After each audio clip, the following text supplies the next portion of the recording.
చంద్రబాబు నాయుడు మాట్లాడుతున్నారు. లైవ్ లో చూద్దాం. పెద్దలకు పిండం పెట్టి శ్రద్ధాంజలి ఘటిస్తే కాటన్ కూడా మీరు చేస్తున్నారు. అది గోదావరి జిల్లాలో ప్రజలకుండే ఒక కమిట్మెంట్ కూడా మీలో కృతజ్ఞత ఉంది.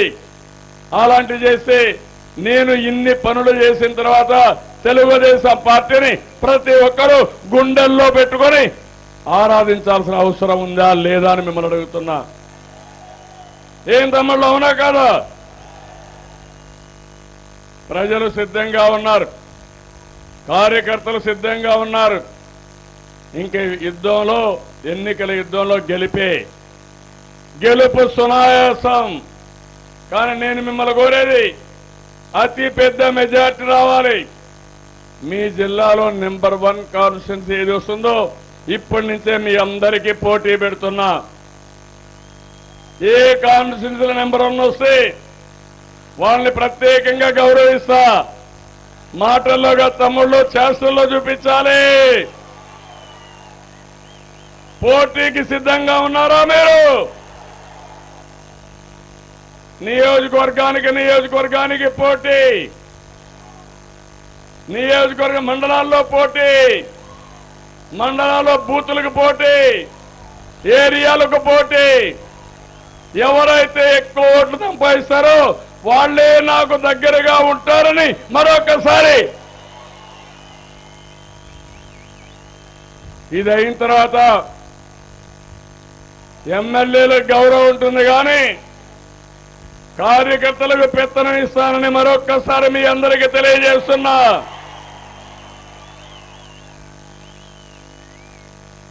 నాయకత్వాన్ని ఎమ్మెల్యేలు ఇవ్వాలి. నిజమైన కార్యకర్తలకు నేను న్యాయం చేయాలి. అవునా కాదా? నా మీద మీకు నమ్మకం ఉందా లేదా అని మిమ్మల్ని అడుగుతున్నా. విజృంభిస్తారా లేదా అని మిమ్మల్ని అడుగుతున్నా. ఈరోజు చూడండి, నరేంద్ర మోడీ మోసం చేశాడు. ఆయన చెప్తున్నాడు నేను కాపలాదారుడని. కరెక్టే. ఎవరికి కాపలా కాస్తున్నాడంటే నేరస్తులకి కాపలా, అవినీతి పరులు కాపలా. నీతి నిజాయితీగా ఉంటే సిబిఐ రైడ్లు, ఇన్కమ్ ట్యాక్స్ రైడ్లు, ఈడీ రైడ్లు ఎవరిచ్చారు మీకు ఈ అధికారం అడుగుతున్నా. ఇంకో పక్క మీరందరూ గుర్తుపెట్టుకోవాలి, కేసీఆర్ ఉన్నాడు. ఏం తమ్ముళ్ళు, హైదరాబాద్ ఎవరు డెవలప్ చేశారు? ఎవరు చేశారు? ఎయిర్పోర్ట్ ఎవరు నిర్మాణం చేశారు? సైబరాబాద్ ఎవరి పేరు పెట్టాం? ఔటర్ రింగ్ రోడ్డు ఎవరిది? సంపద సృష్టించాం. కానీ తెలుగు జాతి కోసం కష్టపడ్డా. కట్టుబట్టలతో వచ్చాం, నెత్తిన అప్పు పెట్టుకొని వచ్చాం. కాలేజీలు లేవు, ఇండస్ట్రీ లేవు, ఆదాయం లేదు. కేంద్రానికి, కేసీఆర్కి మన పట్ల గౌరవం కూడా లేకుండా చేశారు. ఏంటి, కేసీఆర్ ఆకాశం నుంచి ఊడిపడ్డా తమ్ముడు? మీ మారిగాని నా దగ్గర ఇదే మరి కూర్చొని పనిచేశారా లేదా అని మిమ్మల్ని అడుగుతున్నా.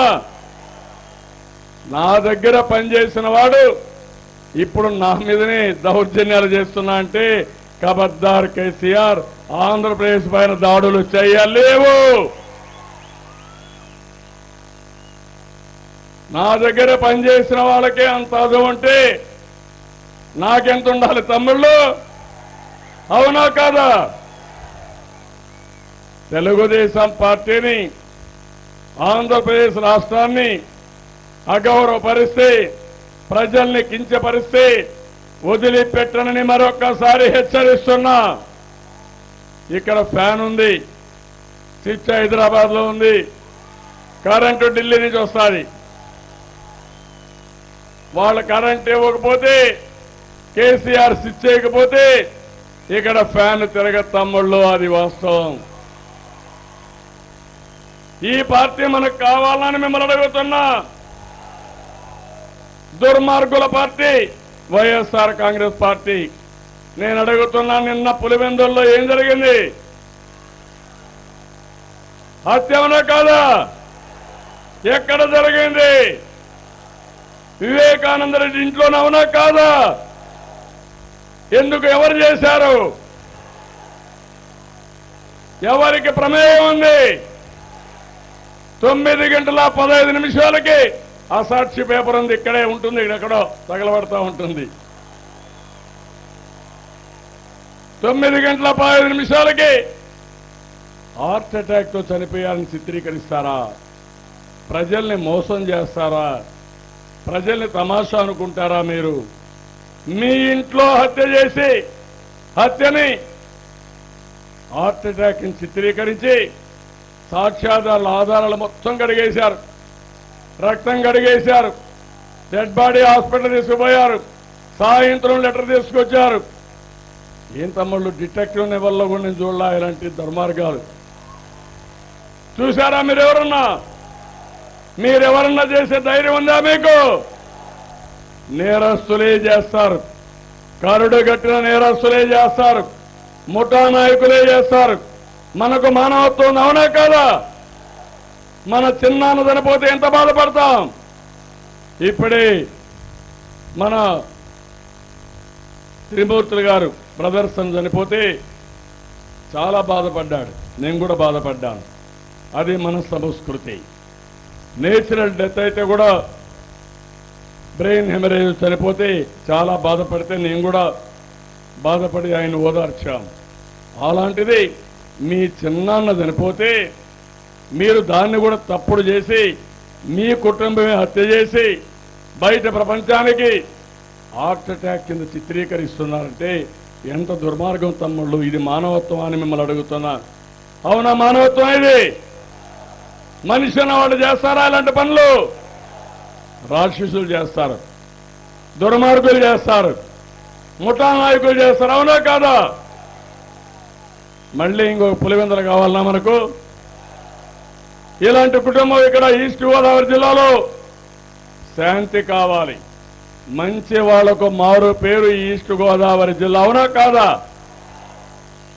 కఠినమైన పదం కూడా మీరు వాడరు, అయ్యా అబ్బా అని మాట్లాడతారు తప్ప పౌరుషం కూడా మాట్లాడని వ్యక్తులుండే ప్రాంతం ఈ ఈస్ట్ గోదావరి జిల్లా. అలాంటి జిల్లాలో పులివెందల నుంచి అలాంటి రాజకీయాలు వస్తే ఏమవుతామని అడుగుతున్నా. నేను అందుకనే మిమ్మల్ని కోరుతున్నా, ఈరోజు మీరు చూడండి, నేను ఆ రోజు చెప్పాను, ఎవరైతే కాపు రిజర్వేషన్లు వచ్చినప్పుడు నేను చాలా స్పష్టంగా చెప్పాను, ఈస్ట్ గోదావరిలో ఎవరు చేయలేదు, ఇది చేసింది పులివెందల నుంచి రౌడీలు చేశారు తప్ప ఇంకొకరు కాదని ఆ రోజే నేను చెప్పాను. అవునా కాదా? కాపు రిజర్వేషన్ల కోసం నేను ప్రయత్నం చేశాను, కేంద్రానికి పంపించాను, అసెంబ్లీలో తీర్మానం చేశాం. కానీ బీజేపీ ఏమాత్రం పట్టించుకోలేదు. ఈ జిల్లాలో పాదయాత్ర చేశాడు. మీరు అడిగారు కాపులకు రిజర్వేషన్లు ఇమ్మన్నారు. నేను ఈ జిల్లాలోనే పిఠాపురంలో కాపులకు రిజర్వేషన్లు ఇస్తానని నేనే ప్రకటించానని చెప్పి కూడా నేను మీకు తెలియజేస్తున్నా. 2004లో పెట్టారు, 2009లో పెట్టారు, చేయలేదు. మొన్న వచ్చి మీరు అడిగితే ఇది నా పరిధిలో లేదంటారు. ఈ జగన్మోహన్ రెడ్డి బీసీ రిజర్వేషన్లు కాపులకి మీ పరిధిలో లేదు, మీకు మాత్రం ఓట్లు కావాలి, మీరు మాత్రం అభ్యర్థుల్ని పోటీలో పెడతారు. మీ పరిధిలో బీసీ రిజర్వేషన్ లేకపోతే, ఇవ్వలేకపోతే కాపులు వైఎస్ఆర్ కాంగ్రెస్ పార్టీకి ఒక్క ఓటు కూడా ఎందుకు వేస్తారు తమ్ముళ్ళు అని మిమ్మల్ని అడుగుతున్నా. ఇది ఎంత దుర్మార్గం అని అడుగుతున్న. మానవత్వం లేని వ్యక్తులు ఇట్లనే మాట్లాడతారు.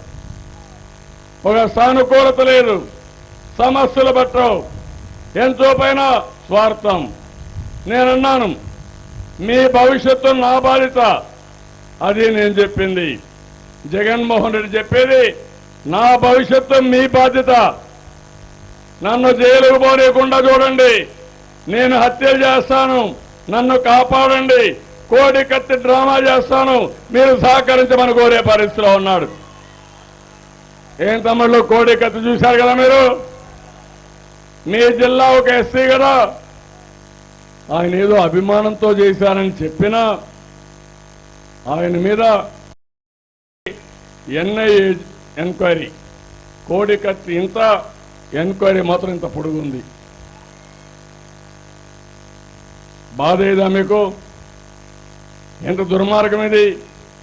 ఓకే, నువ్వు కోడి కత్తికే ఎన్ఐఏ ఎంక్వైరీ ఇప్పించావే, మీ ఇంట్లో హత్య జరిగితే ఏం చెప్పాలని మీ ద్వారా అడుగుతున్నా.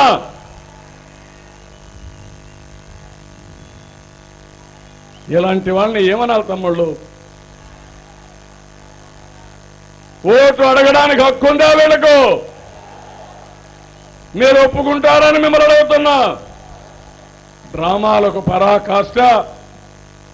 ముందు హార్ట్ అటాక్ అని చెప్పి అడ్డంగా దొరికిపోయి హాస్పిటల్ పోతానే పోస్ట్ మార్టంలో హత్యని జరిగిన తర్వాత మనం హత్య చేశామని చెప్తారు.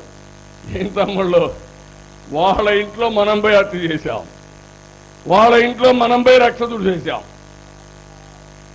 ఏం మాట్లాడాలి? సాయంత్రానికి మళ్ళీ డ్రైవర్ పైన కోప్పడ్డాడు, ముందు రమ్మన్నాడు, తొందరగా రమ్మంటే ఆయన కోపం చంపేస్తున్నాడు. చంపేటప్పుడు ఈ లెటర్ రాస్తున్నానని మళ్ళా ఒక లెటరు. ఉదయం లేదు, శవం దగ్గర లేదు, రాత్రి వచ్చింది తమ్ముళ్ళు ఒక లెటరు. ఏం చెప్పాలి ఇవన్నీ? అంటే చనిపోయిన వాళ్ళ దగ్గర డైయింగ్ డిక్లరేషన్ ఇప్పించే ప్రబుద్ధులు వీళ్ళు. మన సతీష్ రెడ్డి పైన ఇదే మరి ఒక కేసు వస్తే చనిపోయిన వాళ్ళు ఏలు ముద్ర పెట్టుకుని మెజిస్ట్రేట్ దగ్గర డైయింగ్ డిక్లరేషన్ ఇప్పించి కేసు తప్పించుకోవాలంటే కడానావుడు ఉద్యోగాన్ని జడ్జిని తీసేశారు, హైకోర్టు ఎంక్వైరీ చేసి. ఎలాంటి ప్రబుద్ధులు వీళ్ళు? వీళ్ళు మన దగ్గర తోక తిప్పాలనుకుంటున్నారు కానీ మీ కుప్పి గంతులు నా దగ్గర జరగవని మరొక్కసారి హెచ్చరిస్తున్నా. ఇప్పుడు కేసీఆర్, నేను అడుగుతున్నా కేసీఆర్ని, ఎంత ప్రేమయా మా మీద నీకు? మొన్న వచ్చావు, అమరావతి పిలిచాను గౌరవంగా, 500 కోట్ల రూపాయలు నేను ఇవ్వాలనుకున్నా, నరేంద్ర మోడీ కోప్పడతాడు కాబట్టి నేను ఇవ్వడం మానేశానన్నాడు. ఆ నరేంద్ర మోడీ మన ముఖాన మట్టి నీళ్లు కొట్టాడు. ఈయన వచ్చి మనల్ని ఎక్కిరించే విధంగా ఆయన దగ్గర ఏదో 1 కోట్ల రూపాయలు నేను సంపాదించి రాస్తుంది కాబట్టి దాంట్లో ఒక 500 కోట్లు మనకు భిక్ష వేస్తానంటున్నాడు. అంటే మనకు ఆత్మగౌరవం లేదా తమ్ముళ్ళు? ఎందుకు మా ఆస్తి మాకివ్వు? నేనే సంపాదించాను, నేనే చేశాను, 58% జనాభా ఉన్నాం, ఎందుకు ఆస్తుల్లో పంపకు ఇవ్వలేదు? కేసీఆర్ చెప్పాల్సిన అవసరం ఉంది. నిన్న పోలవరాన్ని ఎందుకు అడ్డుకుంటున్నారు? ఈ జిల్లాలో ఉండి మీరు ఆలోచించాలి. మీకు సంబంధం ఏంటి? పోలవరం సముద్రంలోకి నీళ్లు పోతాయి, ఆ నీళ్లు మేము వాడుకుంటే నీకు బాధ, కడుపు మంట? చెప్పమని అడుగుతున్నా. అలాంటి వాడితో, అలాంటి వ్యక్తితో ఇక్కడ జగన్మోహన్ రెడ్డి లాలూచి. ఈయనకు డబ్బులు కావాలి, హైదరాబాద్లో లోటస్ ఫండ్లో హ్యాపీగా ఉండాలి. నువ్వు అక్కడే ఉండు, మాకెందుకు ఈ తలకాయ నొప్పి? తెలంగాణలో ఉండి అక్కడే సెటిల్ అయిపోతే మాకు ఈ హత్యలు లేవు, ఈ సమస్యలు లేవు, నువ్వు అక్కడే ఉంటే సరిపోతాను. మీరు కూడా ఒప్పుకుంటారా? ఈయన లోటస్ ఫండ్లోనే ఉండమని గట్టిగా చప్పట్లు కొట్టండి. 5 ఏళ్లు మీరు అక్కడే ఉన్నారు, మీకు రాజధాని పైన అభిమానం లేదు, రాజధాని వచ్చేది ఇష్టం లేదు, అడ్డంకులు పెట్టారు. నేను ఒక పిలిపిచ్చా, రైతులకు పిలిపిస్తే 35,000 ఎకరాలు భూమి ఒక్క పైసా తీసుకుండా ల్యాండ్ పూలింగ్లు ఇచ్చారంటే నేను వాళ్ళందరికీ కూడా మనస్ఫూర్తిగా పాదాభివందనం చేస్తున్నానని చెప్పి కూడా నేను మీకు తెలియజేస్తున్నా. ఈరోజు రాజధాని కడుతున్నాం, నేను ఒకటి హామీ ఇస్తున్నా, మీరందరూ మెచ్చే రాజధాని కడతాం. మీ కాకినాడ అభివృద్ధి అవుతుంది, రాజమండ్రి అభివృద్ధి అవుతుంది, అదే సమయంలో అమరావతిని కూడా ఆ స్థాయిలో అభివృద్ధి చేస్తాం. అదే నా పట్టుదలని చెప్పి కూడా నేను మీకు తెలియజేస్తున్నాను. నేను మిమ్మల్ని కోరేది, మనకు కూడా రోషం ఉండాలి. ఎన్టీ రామారావు గారు పెట్టిన పార్టీ తెలుగుదేశం పార్టీ. తెలుగు వారి ఆత్మగౌరవాన్ని కాపాడడానికి పెట్టిన పార్టీ తెలుగుదేశం పార్టీ. నేను మొన్న తెలంగాణకి వెళ్తే 37 ఏళ్లున్న పార్టీని ఆంధ్ర వాళ్ళు మళ్ళా వచ్చారు. ఆంధ్ర వాళ్ళ పాలన కావాలని అడిగాడు కేసీఆర్. నేను అభివృద్ధి చేసిన ప్రాంతంలో నేను ఓటు అడిగే హక్కు లేకపోతే మాకు నష్టం చేసిన ఈ ప్రాంతానికి నువ్వు కావాలని డబ్బులు పంపిస్తే మేము గమ్మునుంటామని అడుగుతున్నా. నీకు కావాల్సింది బాంచేన్ నీ కాళ్ళు మొక్కుతా మనుషులు కావాలా? ఈయన కాళ్ళు మొక్కాలి. ఆ కాళ్ళు మొక్కడానికి జగన్మోహన్ రెడ్డిని ఎంపిక చేసుకున్నాడు. మొన్నే హిందూజా చూశారు. డబ్బులు కొట్టేస్తే, భూమి కొట్టేస్తే ఏదైనా ఉంటే యాక్షన్ తీసుకోవాలి, కానీ అది కూడా తీసుకునే పరిస్థితులు లేరు. అందుకనే మిమ్మల్ని కోరుతున్నా, మన ఉలవ చారుని ఎగతాళి చేస్తారు, పోలవరానికి అడ్డుపడతారు, ఆంధ్ర వాళ్ళని ఎగతాళి చేస్తారు. నవ్వేంద్ర పౌరుషాన్ని చూపించాలి. నీ డబ్బులు ఏం చేయు, కబద్దార్, జాగ్రత్తగా ఉండండి. మేము సంపాదించిన డబ్బులతో నువ్వు కులుకుతుంటే నీకు 88 సీట్లు ఇస్తే మనం కష్టపడి కష్టార్జితాన్ని సంపాదించుకొని నీకంటే మేలుగా చేసినప్పుడు ఈ రాష్ట్రంలో ఎన్ని సీట్లు ఇవ్వాలనో మీరే ఆలోచించాల్సిన అవసరం ఉంది. ఎన్ని సీట్లు కల్పిస్తారు? 150+ అని పెట్టాను. 25 పార్లమెంట్లు గెలిపించమన్నాను. మొత్తం గెలిపిస్తారా లేదా అని మిమ్మల్ని అడుగుతున్నా. కోడి కత్తి పార్టీ కావాలన్నా మనకు? హత్య రాజకీయాలు కావాలన్నా మనకు? తెలంగాణతో ఆలోచబడి రాష్ట్రానికి ద్రోహం చేసే వ్యక్తులు కావాలన్నా మనకని అడుగుతున్నా. అందుకే నేను ఈరోజు మిమ్మల్ని చూస్తే ఇక్కడే ఉండిపోవాలనిపిస్తా ఉంది. ఎప్పుడు వచ్చినా ఈస్ట్ గోదావరి జిల్లాకు వచ్చినప్పుడు నాకు ఆకాశం నుంచి చూస్తే పచ్చని పొలాలు చాలా బాగుంటాయి. కోనసీమ పోతే అందాల కోనసీమ, ఎక్కడా ప్రపంచంలో ఇలాంటి కోనసీమ లేదు. గోదావరికి పోతే ఆ ప్రాంతం అంతా ఎక్కడ చూసినా కేరళకు మించిన బ్యాక్ వాటర్. ఏం కావాలి తమ్ముళ్ళు నేను అడుగుతున్నా. నేను ఈ జిల్లాని నెంబర్ 1 జిల్లాగా తయారు చేసే బాధ్యత నేను తీసుకుంటానని మీ అందరికీ హామీ ఇస్తున్నా. జిల్లా ప్రజలందరికీ విజ్ఞప్తి చేస్తున్నా, ముందుకు రావాలి, లబ్ధిదారుల ముందుకు రావాలి. ఇప్పుడు ఒక స్మాల్ బ్రేక్ తీసుకుందాం. Stay tune.